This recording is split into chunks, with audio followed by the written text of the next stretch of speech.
So today's video is on a guy who's been requested pretty heavily in the comment section on Twitter, Instagram, etc. And one thing I noticed when researching this cat that's extremely different from the majority of the guys that I researched, I didn't find a whole lot of slandering, cats talking reckless online. Obviously, working on the internet myself, I spent a ton of time here, and trust me, it's pretty rare that you'll look up anybody, especially athletes, and not find about have good comments, have negative comments. But this cat always seemed to be spoken of in a positive light. So I continued to research. I'm watching interviews to get bits and pieces of information, and I noticed that in every single interview, this man either had a smile on his face or had amazingly positive energy. And he seems to still have this same positive energy even after the freak accident that seems to have ended his career. So why does everyone seem to have a positive reaction and recollection of this cat? Maybe the old cliche is true. The energy you put out is the energy you get back. Yeah, no quitter, 'cause I'ma go get her. Dexter McCluster, the second all-time all-purpose yards leader at Ole Miss, and second only behind the one and only Deuce McCallister. Dex was one of those kids who knew what he wanted to do early. So when he was young, he promised his mom that he was gonna play in the NFL and buy her a crib and a car at some point. Now sure, lots of kids with these aspirations make promises like this, but it's actually pretty rare where they're able to come through. And Dex was able to do it in spite of his relatively small stature. Another hobby he had growing up was singing, which he started at 9 years old and continued to do through his NFL days. I mean, this guy will break out in song in the middle of an interview, further displaying just his general good nature. Dexter attended high school in Largo, Florida, where he was an honor roll student, which is especially commendable given the fact that he played football, basketball, and ran track. Now, of course, we're accustomed to seeing Dexter's speed displayed on the football field, but his best two events in track were the long jump and the high jump. Bet you didn't see that coming. He was a state qualifier in both and was named Ironman Athlete of the Year at his high school for never missing a workout while playing 3 major sports and staying on the honor roll. When Dexter was a junior in high school, he really began to separate himself as an elite football player, rushing for 1,400 plus yards and 14 touchdowns. As a senior, this man somehow packed another 1,000 yards on top of his junior year numbers, rushing for 2,490 yards and 39 TDs. He led his team to become district champions and was named All-Suncoast Player of the Year. In 2006, Dexter decided to attend Ole Miss, where he immediately was named as a starter. He finished the season with the 3rd highest all-purpose yard total on the team, which might not seem super noteworthy, but when you consider the fact that he started the first 5 games before missing the rest of the season with an injury, it becomes a lot more impressive. He was injured in the 6th game of the year, yet he still put up 574 yards as a freshman, averaging over 100 yards per game. Dexter was on track to put up over 1,000 all-purpose yards as a true freshman, giving a small glimpse at things to come. Now, it took Dexter quite a while to get back on the field as a sophomore. He missed the first 4 games of the 2007 season, and when he came back, he never quite found his footing, despite playing the final 8 games of the year. He actually put up less all-purpose yards that year, despite playing more games than he did as a freshman. It makes sense when you consider the fact that he had no real offseason and was likely rehabbing the entire time and was probably still not 100% when he did come back. Even if he was 100% physically, he may not have been 100% mentally, as it can take time after being out for so long. Also, just based on the length of time that he was out, it's likely that he pushed himself too hard initially and suffered a setback or two.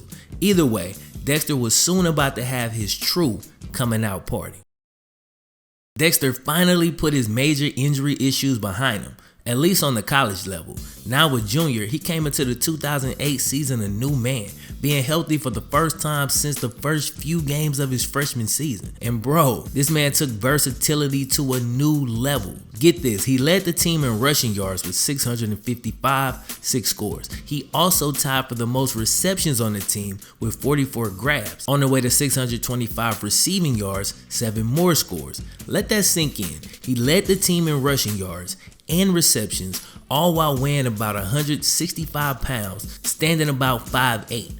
Dex was one of the only 2 players to rank in the top 10 in the SEC in rushing yards, receiving yards, and all-purpose yards. In case you're wondering who the other guy was, I've actually done 2 videos on him. Percy Hartman. Now, I want to spend some time here because Dexter led his team in these 3 categories, 2 being rushing yards and receptions, while splitting carries with 2 other backs. He also played on the team with future NFL Pro Bowl speedster wide receiver Mike Wallace, just to give you full context of what he was doing. Now, Dexter was named 2nd team All-SEC and won the MVP of the Cotton Bowl that year. As a senior, Dexter was named 1st team All-American as an all-purpose player or athlete. He was named 2nd team All-American as a running back and 2nd team All-American as a receiver. He rushed for over 1,000 yards for the first time in his career and still managed to gain over 500 yards receiving. He was the first player in SEC history to do so. His rushing total of 1,169 yards was also the 2nd most in school history. And to top it all off, he became only the 2nd player ever to win MVP of the Cotton Bowl in back-to-back seasons. Dexter McCluster was an unbelievably dynamic player who has shown that he can produce in one of college football's most respected conferences. He had also put on some muscle in college. He came in weighing 160 as a freshman, but when he weighed in at the combine, he was a solid 172 and stood 5'9". This, plus the fact that he hit 20 reps on the bench press, were all great signs. But the 4.5 40 time that he posted has some teams taking a hard pass on your boy. This was a guy who was seen as a speed guy, but if you look closer, you realize he played faster than a 4.5, and his true talent was his vision, change of direction, and acceleration. Although I will admit, I believe he would have been a total game changer and scored a lot more touchdowns on a pro level if he had 4.3 speed. Still, he didn't fall far as the Chiefs took Dexter in the 2nd round, 36 overall. Some people felt this was a great value, some people felt it was a reach, but it was all settled in Dexter's very first professional NFL game. McCluster from the 6. Dexter McCluster to the races. Great speed. Put it deep. Forget it. He's gone.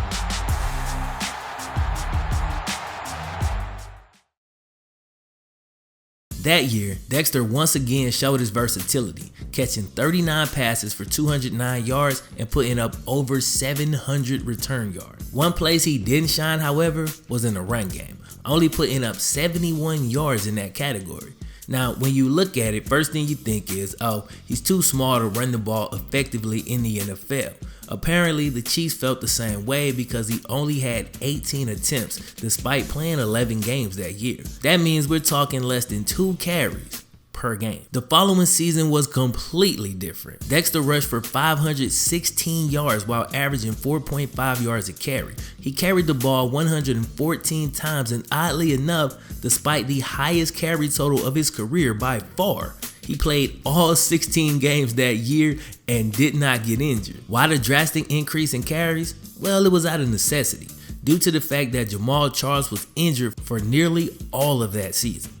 Right there goes to show you the true value of a versatile player like Dexter. When Jamal Charles was healthy, Dex could make an impact in the receiving game and the return game. If Jamal Charles or whoever your starting running back is goes down, you've got a guy at receiver who can move over the running back and average 4.5 yards a carry for you in a pinch. Now, 4.5 isn't the 6.3 yards that Jamal Charles was averaging the year before, but it's still pretty damn good and was more than several 1,000-yard runners that year, including Michael Turner, Steven Jackson, Arian Foster, Frank Gore, Beanie Wells, Beast Mode, Chris Johnson, and Cedric Benson. Not hard to see why that actually turned out to be Dex's best year as a pro, at least from a statistical standpoint. He put up just under 1,500 all-purpose yards. Now, Dex stayed with the Chiefs for 2 more seasons, but after Jamal Charles returned, Dex only got a total of 20 carries during the 2012 and 2013 seasons combined.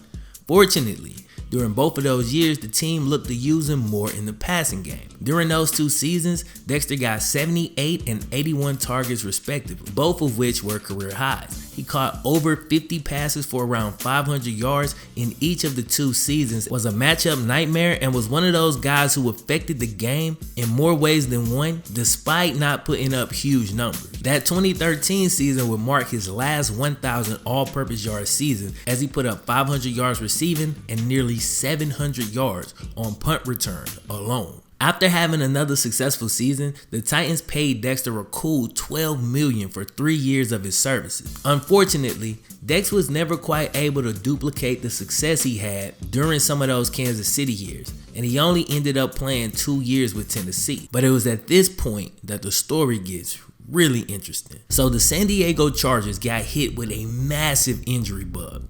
Danny Woodhead, Keenan Allen, Jason Verrett, and 13 other players suffered season-ending injuries that year. But the strangest came from our boy, Dexter McCluster. Now, Dex had signed with the Chargers and was mostly being used on special teams. But midway through the season, well, here's a first-hand account from Dexter. I was looking for my phone at the house, and my wife, she packed a bag. She came down from Tennessee. So when I moved the suitcase, I yanked it, and I didn't realize there was something in there. I felt a sharp pain in my wrist. I yanked it out of the way, and luck of the draw. So it turns out he fractured his forearm while moving luggage in the process of looking for his phone. That is some cheese, bro. He said his fingers turned blue and purple, and the Chargers placed him on IR for a non-football related injury. That was in 2016, and Dexter hasn't played a down in the league ever since. Today, Dexter's doing fine, man. He's supporting Ole Miss football and enjoying his time with his kids and his wife. He's still working out, staying in shape, and who knows? Maybe an NFL comeback is in his future. Maybe the XFL is an option in a few years. You never know. He also majored in journalism, so maybe that's a route that he decides to go. Anyway, with the upbeat attitude and positive mindset of Dexter McCluster, I'm sure whatever life brings at him next, he'll be ready for it. Alright, man, I hope y'all enjoyed the video. If you did, don't forget to subscribe to the channel if you're new, like the video, share the video, as that helps the channel to continue to grow. Thank you once again for all the support on the channel. Make sure y'all hit me up in the comment section letting me know who it is that you want to see next. That's all I got for you today. My name is FlemLo Raps.